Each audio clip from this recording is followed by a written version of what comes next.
of the series. No, absolutely. Of the series. And we're live as we speak on this day 5 review, the final review of this Bowling Gavaskar Trophy 2023. And the final scoreline reads 2-1. And if you guys go back to our first video, which we did before the series started, you'd be amazed with our predictions, especially what Anirudh said. So, of course, watch out for that. Speaking of Anirudh, good to see you. And we have Crick Crazy Nicks on the show. Somesh was going to pop on, so was Gurkirat. They didn't watch the game. Even I didn't, to be honest. But look, that's how it is. Become such a mundane Monday because we were almost seeing the draw be the inevitable result. But the bigger news happening today was that Kane Williamson win. I wish we could talk about that game in greater depth because that had ebbs and flows and whatnot. So, look, we'll try to get as many as we can on this panel just to make it a little interesting. 10, 15 minutes sort of a review. And we'll, of course, ask the chaps about their best batting performances, their player of the series, and obviously that World Test Championship final in June at the Oval. Right, so where do we start? Because I don't want to talk about this test at all because, look, we spoke about it in great length yesterday. What I want to ask you guys is when you look back at the series, what are your biggest takeaways? Nix, we'll start with you. I think Akshar's batting. It's come leaps and Right, that was but Nick's. Nick's little choppy, the little Wi-Fi over here. Go on again. sorry, my point was Akshar's batting. He looked probably the best batter. After, Rohit definitely got the starters in Nagpur, but post that, I don't think anybody's looked as comfortable as Akshar Patel has. And whatever softer bowler, wherever he bats, that's not his fault. So I think his batting was a very good show. And I think Ashwin's bowling, for a long time, we didn't see this Ashwin in control, landing where he wanted to. The numbers may not always tell you that, but I felt Ashwin bowled really well. Uh, if I were to pinpoint one single performance, like the turning point of this entire Test series, I think it was the Delhi collapse, and Australia will do that. I think a lot once they go back Yeah. and reflect on this too. I mean, there's some spectacular performances when I look at all the stats that cricket.com boasts on its app. So download the app right now. And in that little thing we can get, so Sean, we'll get Sanket on in just a bit as well from an Australian viewpoint. But I'll come to Anirudh before I just ask Som about his player of the series. Who's it for you, Anirudh? Because I'm looking at the stats, like I said, Ashwin, 25 wickets, taking a wicket almost every 40 balls in the series. Then you had someone like Usman Khwaja, who's been performing brilliantly, not just in this series, but off late he's been doing remarkable things in Test cricket. For you personally, is there an out-of-the-box shout? No, I don't think so. I think I'll go with Ashwin because I think he starred in the two key moments probably in the series. The first one was dismissing Smith and Labuschagne in back-to-back deliveries, not back-to-back deliveries, but the same over in Delhi because Australia won a crucial toss and as their batters, as Hanscom showed in that match, if you stayed long enough, you could have probably gotten 325 to 350, and I think that might have been a very, very tricky ask for India after that. So that was probably the first big moment of the series when the series was, threatening to, just go Australia's way. And then the second moment was also in the same test when India were 134-7. He put up that partnership with Akshar and Akshar did the bulk of the scoring, but we can't just underestimate how much Ashwin's stay at the crease meant for India because if Ashwin had gotten out, then Australia had a very easy tail to bowl to and India would have been 150 all out and trail by 100 and probably they lose that test. So, and I've not even gotten to what Ashwin did in Ahmedabad in the first innings, first day when it was so flat and he still managed to pick up 6 wickets, which probably he was a bit fortunate, but you still have to, earn your luck. So I have no doubt that even though statistically maybe, like you can say that Jadeja took a 7-4 and Akshar contributed to the bat, but all the defining moments, Ashwin has stood up and whenever Rohit Sharma has given him the ball, he's delivered and that's it. I have no doubt that Ashwin should be the man of the series.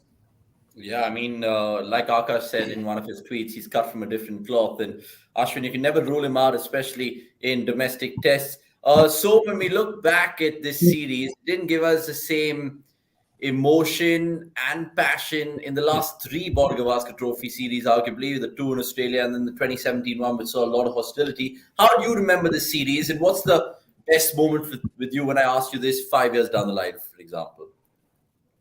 I mean, series wise, it has not been as exciting as the one in 2017. But I Hmm. think in terms of being similar, Australia, I mean, if they look back, they just feel that one bad session converted it our way, and they would have won the series, which was the similar case in 2017 as well. After, I think it was the Bangalore test when Lion took that 8 for, and Australia were on top, and they probably should have gone on to win the test. And similarly in Delhi, I think if you take that Aksar and Ashwin partnership out, Australia would have dominated that test as well.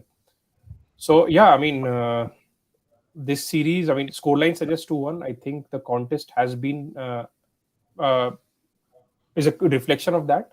Only this test turned out to be a damn squib because off the pitch, and also a few things that we discussed, that the batters were, I mean, finally getting a chance to bat, and they just took it with both hands. I don't want to get out. I just want to take this as a net session, and this is what they did.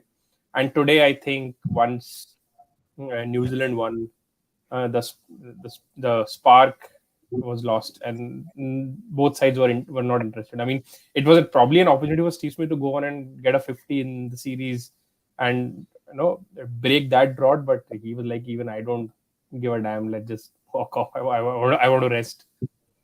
Yeah, I mean, Kane Mama was simply special. I think he's been trending quite a bit because, look, that result meant that, of course, India propelled themselves in the World Test Championship final. And many would say that the two top teams are going to be playing in June. So, Kate, what about you? I mean, we saw some strange things today. For example, Pujara and Gill having a ball. I think it was the slowest ever 50 that Lavashane's registered, second slowest, I think. Some strange things. And, of course, even in the series, two debutants for Australia. Kohli getting some runs. What was your highlight and low light? So be it. Yeah, I mean, purely from an Australian point of view, I think Todd Murphy obviously debuting and having, I think his economy rate for the series is actually lower than both Ashwin and Jadeja. At least it was yesterday. I don't know if today has changed that, but he was an economy rate of 2.56 for a spinner in his debut series in India to exhibit the level of control that he has done. And we are not talking about someone who's coming off with 10 years of first class experience. This is a guy who made his first class debut not less than 2 years ago. So he's played handful of first class games, and he's not even in the first choice spinner for Victoria actually at the start of the season. So now he's a test player for Australia. He's arguably been had one of the best series that a debutant has probably ever had in India. Uh, Travis Head's development as a batsman, I think, over the course of the series has been really, really, heartening. I would say this innings that he played today, even though it came on a really flat surface, was probably even more impressive than the previous two because he had to play out of character. The last couple of matches, he had the full license to just go out there and just hit from ball one. And even if he gets out, he had nothing to lose because no one really expected him to score runs on these kind of wickets. But here, Australia were batting for a draw, and he had to play a different kind of innings to the ones that he's generally been playing for the last over the last couple of years. Like he's been playing that baseball mode of cricket, but this time around he had to revert to a more pretty conventional style. So I think it was heartening for him to be able to pull that off. Would have been nice if he had gotten three figures on the board, but definitely good signs moving ahead for future subcontinental tests as well as the World Cup coming this year as well in India. He'll be opening for Australia, so his game against spin bowling will also be very crucial for Australia's chance in the World Cup. And yeah, I think Manas Labuschagne batted better than his series numbers would suggest. I think he got starts in pretty much all the games. And I think he's only better in the series to actually aggregate 50 plus in all the four tests. Like Akshar Patel would have probably done that if he had not been dismissed in the if he had not been stranded in the last test. But he's actually gotten 50 plus runs across both the innings, across all the tests. So he's been getting starts consistently. He's not been able to convert, but again, I think good signs overall. Average of 35 plus for the series in these conditions, not bad. Uh, and for Australia to compete the way they've done, like in 20, it's the same series result as 2017, but in 2017 it was just one man, one man on. Like Steve Smith scored like 50% of the runs that Australia scored in that series, and without him it would have been probably 4-0. This time around, it was a proper team effort, and it has come with contribution from a number of young players, Cameron Green obviously as well. So I think there are good signs for the future. Obviously, we don't know what the team will be like in 4 years' time, but I think definitely Australia is in a much better position with regards to their future than they were, I would say, in 2017 in subcontinental conditions.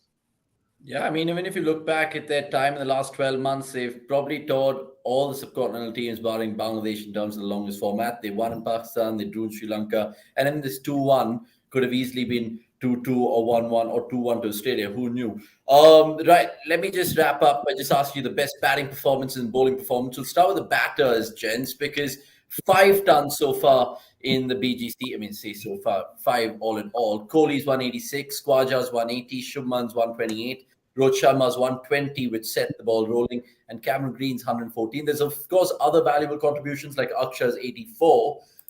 Let's pick the best of the lot. I mean, in terms of bias, subjective calls, have it, guys, because if you guys want to really pick the best one, which one is it? We'll start with So, then we'll go Nix, Anirudh, and then Sanket. Oh, for me, it's Akshar Patel's knock in Delhi, hands down. I mean, that ultimately proved to be the decisive one. It was difficult because even though he was batting with Ashwin, there were no wickets. I mean, no proper batters to follow, and India were in trouble. Had he lost his concentration, I mean, see, the point is, if at that point Akshar Patel would have played a slog, would have top edged something, and would have caught out or missed whatever it is, would have, if he would have been dismissed, no one would have blamed him. But just understand the repercussions that it would have had on the series. So on that regard, him batting so responsibly was a very good sign. And for me, the best batting performance. I don't know why you guys are smiling, but the best batting performance for I was smiling at a little comment from Suchant, actually, the fact that okay, yeah. So yeah, that, and I think in terms of bowling performance, I think I would give it to Jadeja in the first innings of the first test. That sort of set the tone. Although I really liked Ashwin in Delhi too, but I think what Jadeja did on that first day, getting Labuschagne out and picking a few wickets, that sort of set the tone for the series. He got into the mind of Labuschagne, because in my opinion, I was actually expecting Labuschagne to be a big thorn in India's flesh, but that didn't turn out to be the case.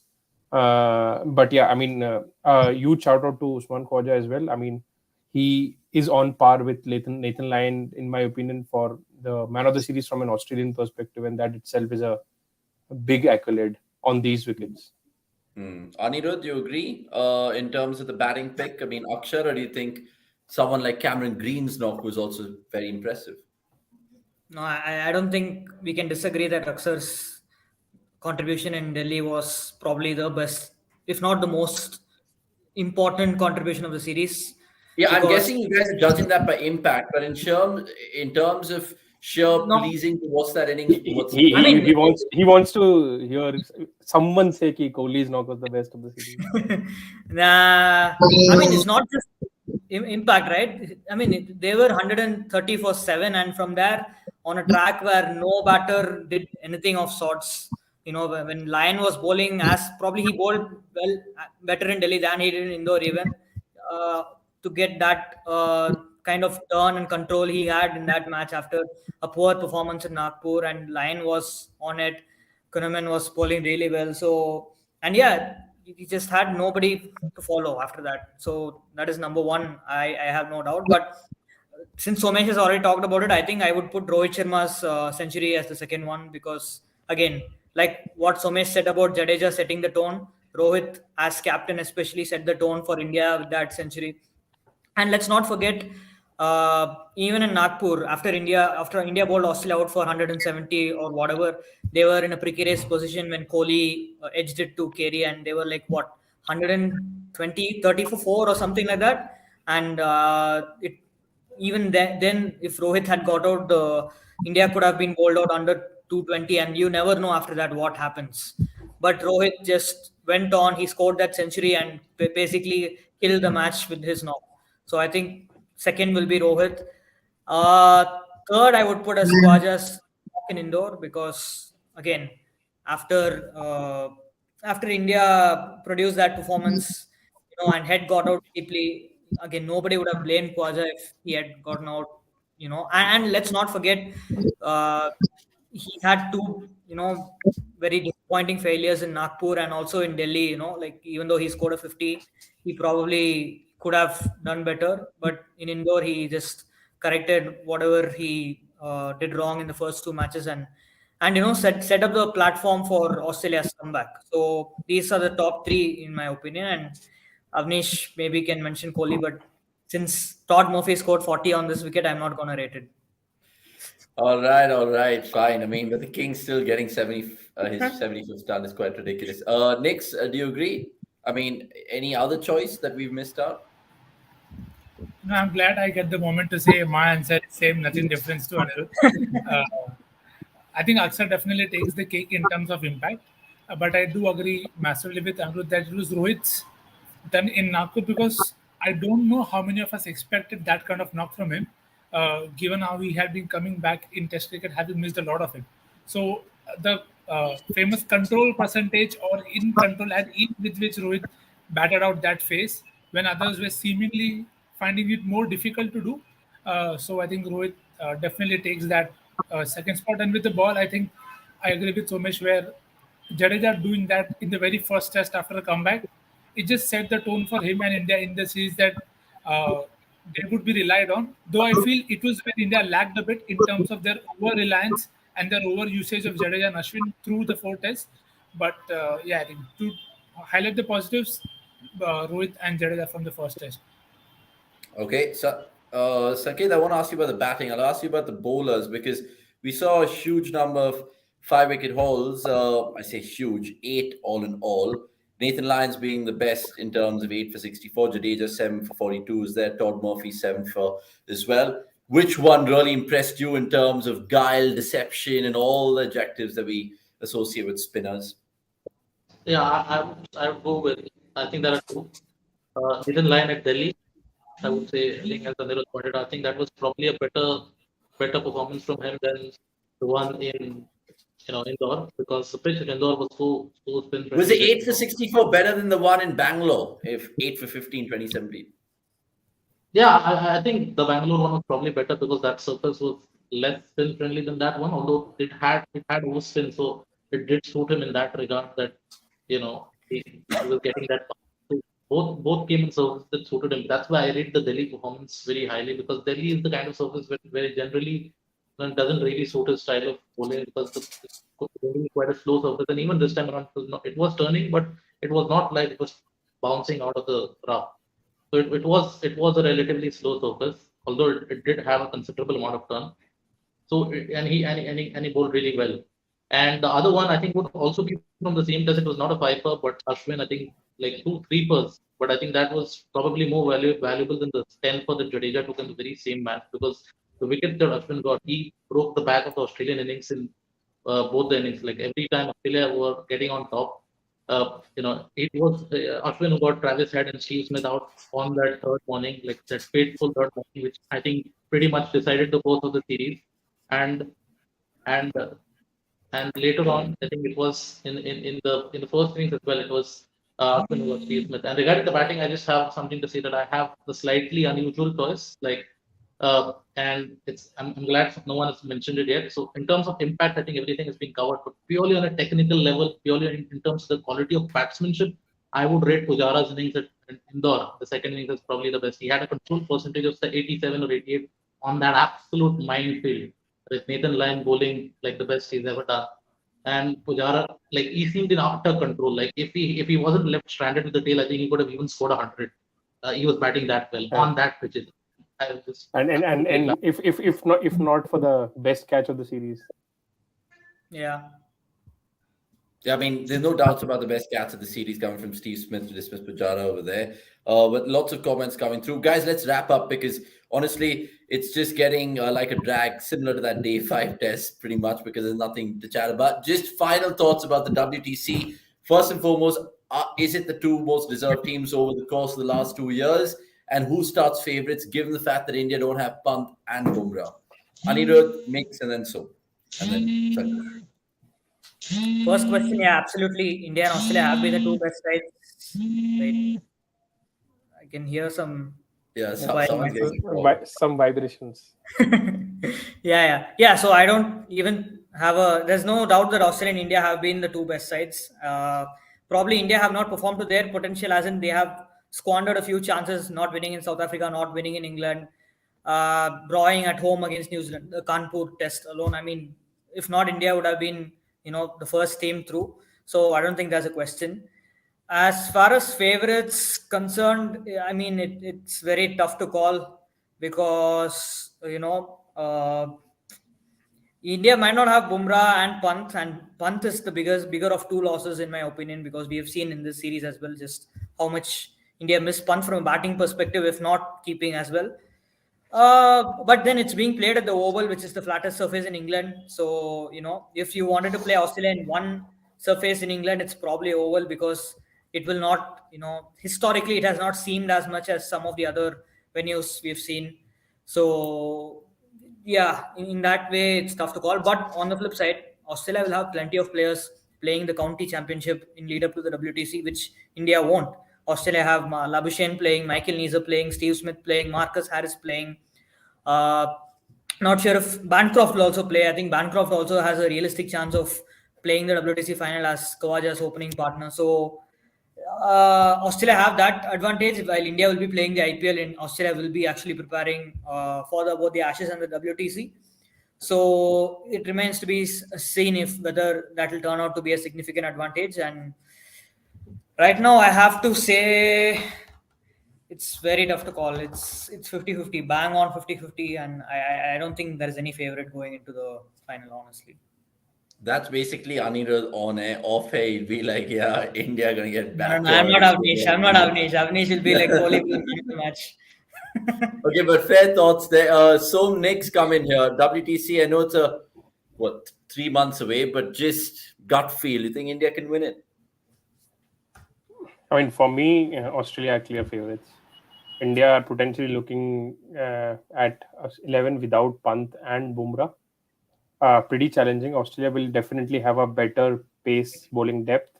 And no matter what we say that oval turns and all whatnot, ultimately, at least the first innings would be pace dominant unless and until India win the toss and bat and then have a rough track to bowl on fourth innings, which are with a target of 300 plus, would be very difficult. And India will have some combination conundrums too.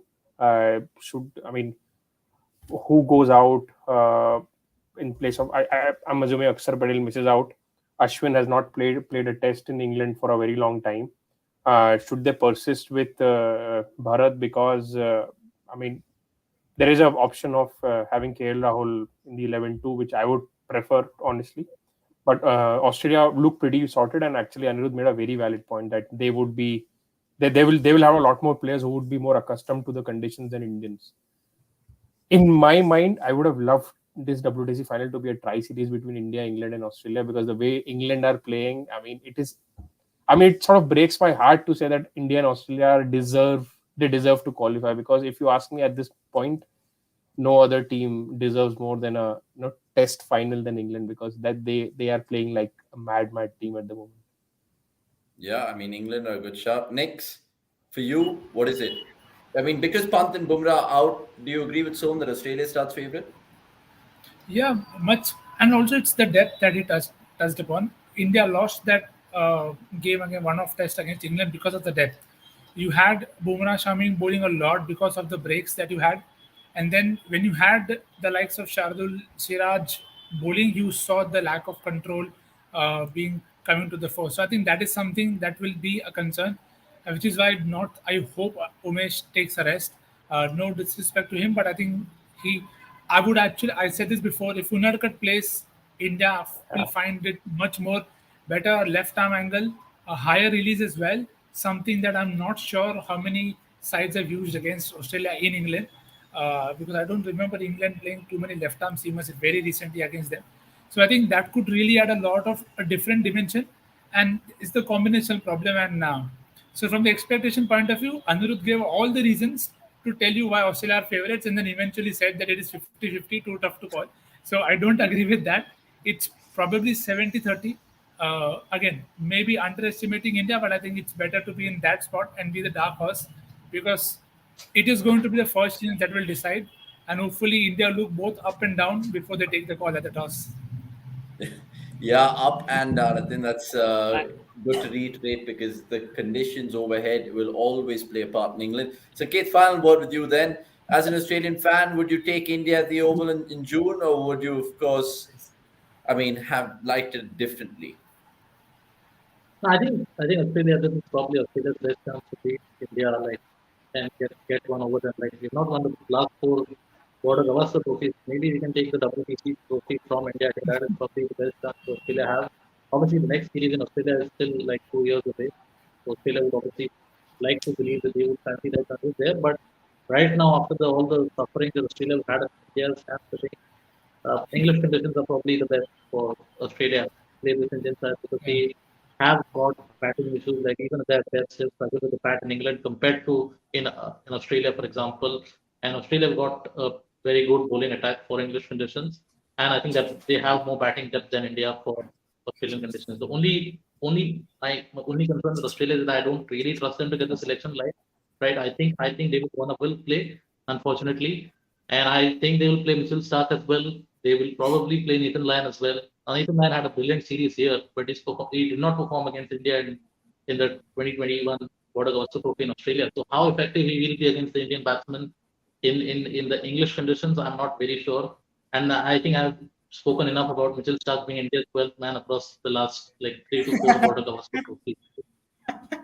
That is my only concern. Like if those two play, and if then there could be a possibility of a Gabba like repeat, wherein one of the Indian batters really play their innings alive, and then someone like Shardul Thakur has a good spell, and then maybe India could. Other than that, yeah, logically Australia should start as I think 70-30 would be a fair assessment. I concur. I think I told off air yesterday that Michael Neeser should play no matter what. And Cummins, Neeser, and I don't know who the third seamer will be, but it should be either Hazelwood or Boland. But Probably. there's no way Stark should play in the World Test Championship final. Like, but we'll see. Yes. Let's see if both the teams will play a left-arm pacer like Nick's alluded to, Nathkat, and of course, stop being the 12th man for India, like Sanket said. Look, guys, thanks so much for your time. Not just, of course, today, but throughout the series. It's been a good watch, not as riveting as the last three BGTs, but hopefully there will be color and there will be watch-alongs wherever there is color on CDC. The ODI series, we will be doing watch-alongs for that. So we'll see you guys then. Thanks so much for tuning in for all our coverage for the BGT. And with Somesh sneezing and of course continues early, I should get him off, get all of them off early. They're all just done with this show. I'm Abhi Shagdi saying goodbye. Plenty of content, of course, on the cricket.com stream. The watch along today. Bangalore, will they get their first win? I hope they do. Join us at 9 p.m. The second innings will be there. I'll be there. Will I be heartbroken for the fifth time? You won't really bet past it. Thanks for watching. It's a goodbye from me.